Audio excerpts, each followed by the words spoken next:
Pennsylvania, and my parents are both doctors. Whole family is doctors. Actually, I was born in India, Pondicherry, India. We already lived here, but my parents went back to India to have me, so I'd be Indian citizenship. And they're all doctors. My uncles and aunts are all doctors, and we have everything from obstetrician, who's my mom, to a coroner, who's my aunt, so birth to death, everything in between. And I guess it was kind of assumed that I was going to be a doctor. I kind of assumed that too. And slowly, in my teenage years, from like 11 to 16, kind of realized that I had this other thing that I was really, really interested in, and it was making films. And so slowly decided to become a filmmaker. I get asked the question a lot about whether the Indian culture influenced, the Indian American mix influenced the filmmaking, and it never occurred to me, because it's not like you sit outside yourself and say, this is really unusual, but perhaps the acceptance that the body is not the end of your life, that the spirit continues, is something that I just accept, because all these Indian ceremonies about ghosts of spirits in the house and protecting the house from spirits, and it's just an accepted thing over there, and so it was something that I just assumed as common, but I guess it's not. And so in that respect, all my scripts, I think, have a certain spirituality that is fairly unusual for a young guy in Philly playing ball, eating Big Macs to have. Each movie I tell is, you want to tell a little bit about who you are, or a part of your life, and my first film was kind of going to India and learning about my heritage, and the second movie was about my Catholic school experience, 10 years of that, and this one was kind of about my childhood, being scared all the time. Don't go outside, it's too dark, don't go in that room, don't go downstairs, it's scary. Everything really did scare me. I was a very timid kid, and the fear of what is in the other room, what is down the hall, is so scary, This is kind of an example of what I consider fear is. When I got home, one day, went with my family to the mall. We came home, pulled into the driveway, and the front door was open. It was nighttime, and the car stops, and everybody's quiet, and I'm like, what? And I look, and I was probably like 12, 13. I look, and the front door's wide open. My dad's like, somebody's in the house, and everybody's silent. And my dad, for some reason, takes the dog and goes in the house to check it out, like he's Rambo or something. But he goes in, and I was scared to death, and that was one level of fear. But then he comes out and he goes, nobody was in there. It was just the mat got stuck in the door, and the door swung open with the wind. And he's like, wow, you know what was really scary? And I said, what, Dad? And he goes, I just got this picture of some crazy person sitting on the edge of the bed waiting for me. And that image was like, I had nightmares forever, and that is kind of the Vincent scene in the movie, was come home and there's someone waiting for you in your house. And those kind of images tortured me for a while. Those kind of very horrific images. Acting is something that I want to do, I want to practice, but obviously a 20-something Indian guy is a tough gig to find. Even if you write them and direct them, it's a tough gig to find. And I wrote this little part for me to be the doctor, and my parents were all doctors, so I thought it'd be a nice little thing to put on the white coat and be a doctor for a day. And it was a nerve-wracking thing, because it's not, obviously my energy wasn't involved in what's my character thinking and all that. I was directing the movie, and the day came on the schedule when I didn't go to the set straight. I had to go to makeup, and I was like, oh man. Actually, it was a longer scene, and I was so bad I just cut most of it out. So it was a scene, actually, Toni Collette playing Lynn, she gets really mad at me in that scene, and she calls me all these bad things, and I just couldn't pull it off. So I just trimmed it all down into a nice, neat, me staring at her scene. My goal as a filmmaker is to try to make cultural phenomenons. How do you make that happen? And how do you get under the skin and define a time and a place, and really take your place in society as that affected you. People are still affected by the original Exorcist. When they think about it, that time period and all. My mom and dad were in India, and they talk about how it affected them, it affected the world, and The Godfather, and all these movies. Now these are movies that obviously became huge, gigantic box office hits, but I'm talking about how it affected the culture. You know, and obviously Titanic and all those movies. How can you make these movies where it gets under everybody's skin, and that's the original goal, and you kind of forget about it and you go make your movie after a while. But the Sixth Sense opened on my birthday, August 6th, which was another sign that the movie was just in a weird place and being guided. It opened on my birthday, and my first two movies grossed 350,000 combined, and The Sixth Sense on its opening day on Friday night grossed $8 million, and that's like a million and a half people saw it on opening night, and I was like, oh my god, that's been amazing. And so that's one thing. But then it's Sunday. That Sunday did more than Friday, which is a really unusual thing. It means word of mouth is starting to go already. People like the Sunday was bigger than the Friday. And so that weekend we grossed 27 million, which is gigantic, and was the biggest weekend in the history of August. And so that in itself is an amazing thing, but that is not truly amazing, because you can, in this day and age, you can take a mediocre film and promote it crazily and get that. I think you can. Now, the second weekend, now that is the movies weekend, the second weekend, and that decides a lot of things, and that tells you a lot. And a normal drop-off for a movie in the summer is probably 45%, drops off. And a great movie drops off like 30%. Just a smash hit drops off 25%. We almost didn't drop off. It was about 2% drop, and it was almost identical, 26.8 or whatever it was. And that was the moment when I got that call on Saturday morning, on the second Saturday. That's when I was like, because they were like, I'm telling you, Knight, this never ever happens. Never ever happens. And I hung up the phone and I was like, gosh, we might have our cultural phenomenon. And that I teared up in the kitchen, and I was thinking that because it wasn't just like having a big hit. That's just such a physical thing, having a big hit. But to have a movie that people are recommending and going to see over and over again, wow. And it just kept going on and on. And then our fifth weekend was Labor Day weekend. And we grossed about $30 million on that weekend. And that's just ridiculous. Only two movies have done that kind of business at the time, and it was Sixth Sense and Titanic. And I couldn't believe it, but we had a cultural phenomenon. I was on it's everywhere. I've heard rabbis giving sermons about it. In colleges, they had I heard this economics class where my friend was in, and he said they were teaching it like if Sixth Sense tickets cost $7.50 and 750 people went to get, and they're just doing charts that way to interest them. And, on Jay Leno, they did spoofs and on and on and on, and, sitcoms, they're referring to it. And I was playing basketball, a pickup game at the school, and one of the guys on the team threw the ball, and he threw it to nobody, and it hit the fence. And the guy's like, the other guy on the team said, what do you think? You see dead people or something? And he didn't know that I had directed the movie, and it just had seeped into the culture. I see dead people. It's everywhere.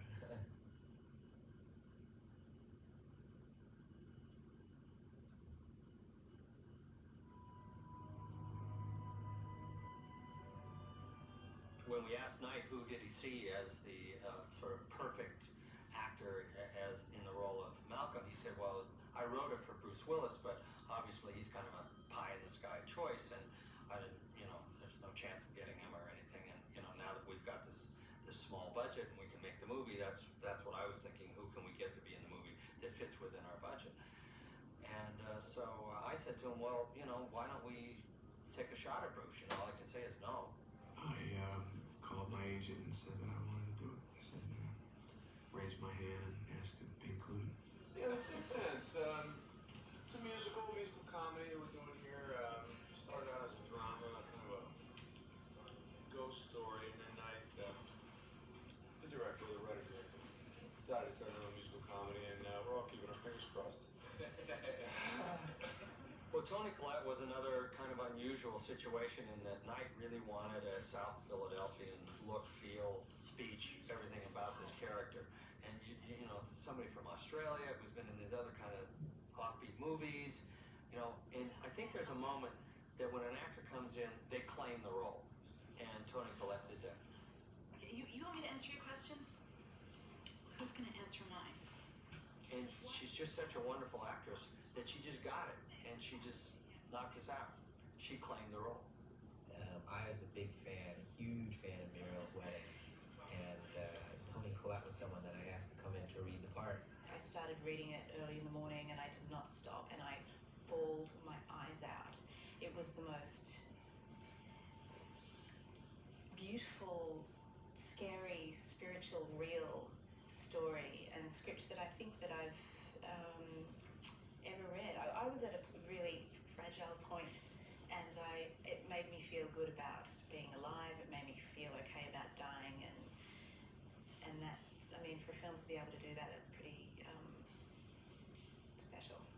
I was amazed by the quality of realism and the quality of the supernatural that creeps into the story.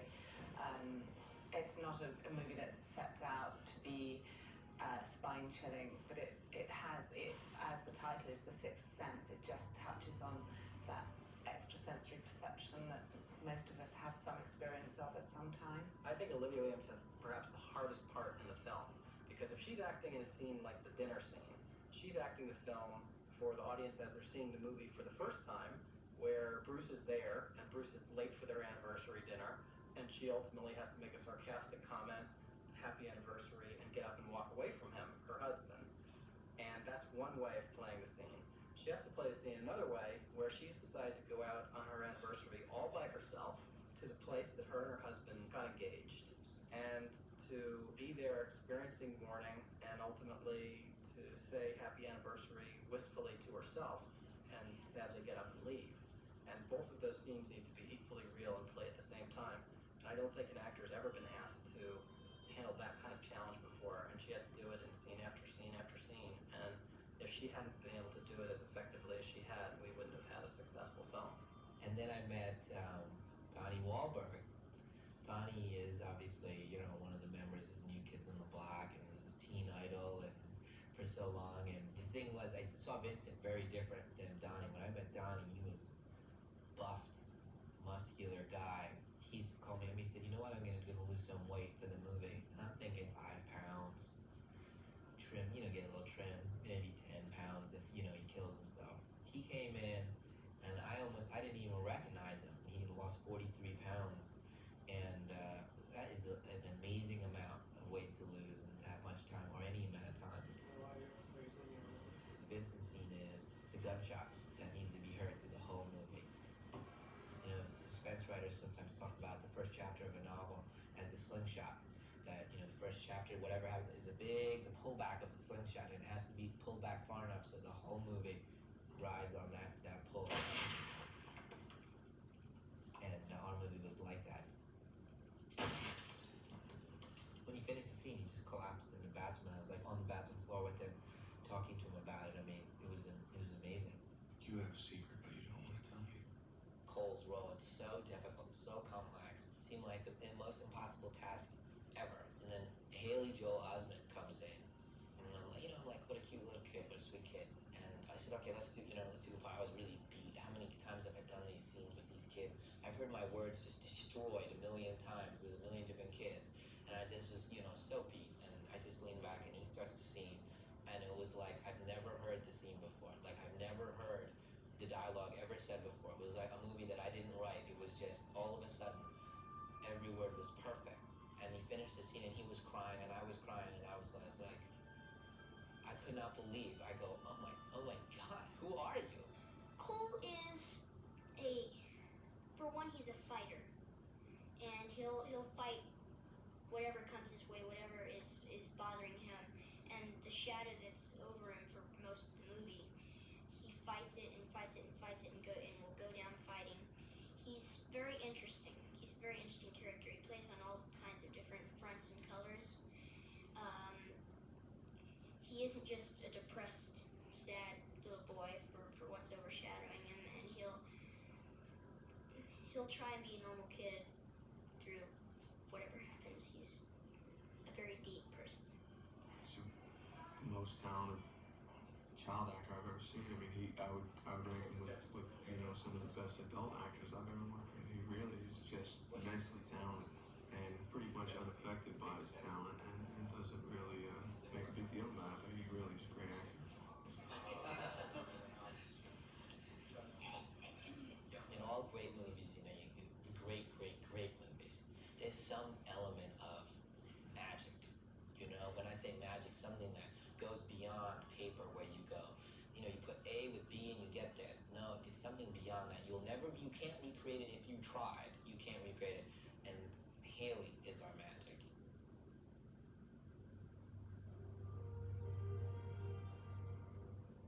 In a film like this, where people are going to scrutinize what you've done, it's essential that you go back and you're very rigorous about maintaining the laws and the rules of that world.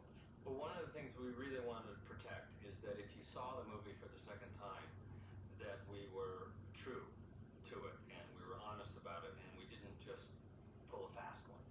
So we had to establish rules about each scene and how Bruce would interact with people and situations and physical things. So we had these rules, and one of the rules was that if a ghost was mad or angry, it got cold.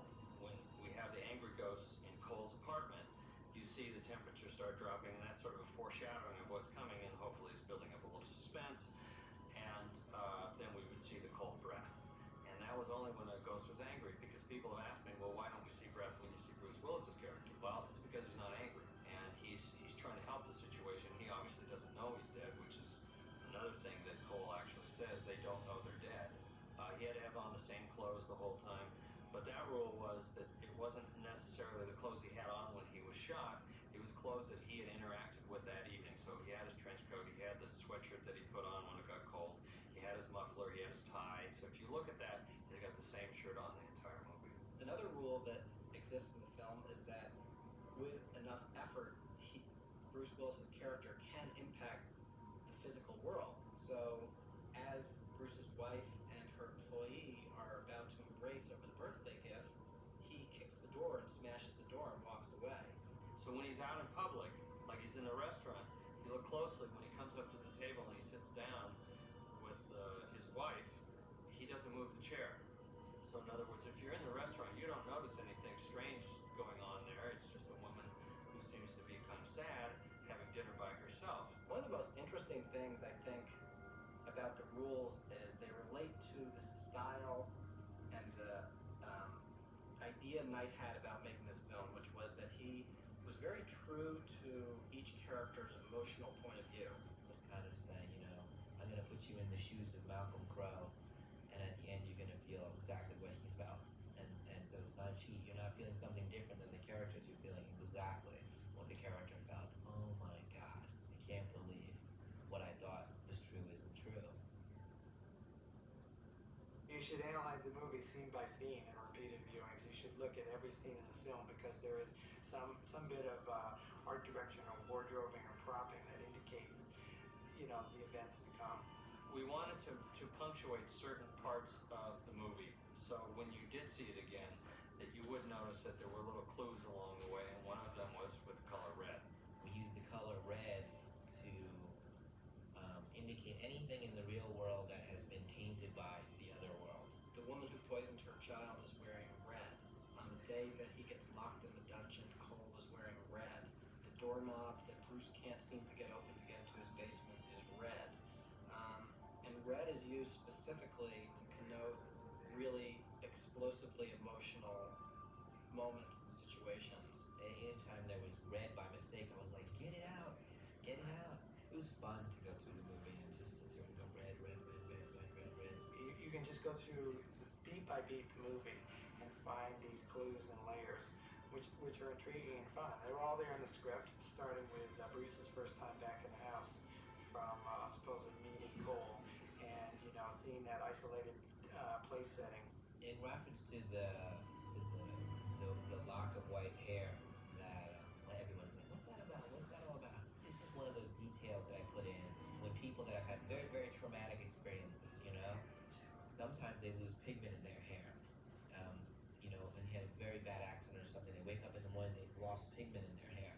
So kind of a very cool, real phenomenon. And I thought, gosh, if anybody was going to lose pigment in their hair, it'd be these kids that have the sixth sense, because they turn around and there's somebody with their arm hanging off. In that scene where Malcolm is talking to Cole in the hospital, Cole tells everything about Malcolm to the audience. They see dead people, they see them all the time, they don't know they're dead. And these shots, they're shots on Malcolm. Now, if you're really paying attention, you're going, oh, he's talking about him. And that's a clue that I actually thought we had overdone it. I actually thought we're giving too much away here. The audience is immediately going to get it because we're on Malcolm, and Cole is saying they don't know they're dead. Well, nobody gets it. So there are clues all the way along where you see that, when he's sitting there in the living room with his mom, you think they were talking, but they weren't talking. He's just sitting there and she's waiting for him to come home. When you look at it, you'll see that it all still tracks and all makes sense and adds up to the ending. I wanted to go, he's dead, and here's what you missed. Boom, boom, boom, boom, boom, boom. Now forget it. Let's get back to the story. In the editing, one of the elements that we added was a series of images from the film as he's discovering, as he's realizing it, just flashing back for the audience as well. It was something I mentioned to Andy. I said, what do you think about going back and showing them the moments that they missed right now? Because that is the fun of it, but I didn't want them to stop thinking about that. I want them to enjoy it and go, oh my God, and then stop, because we still have a story to finish.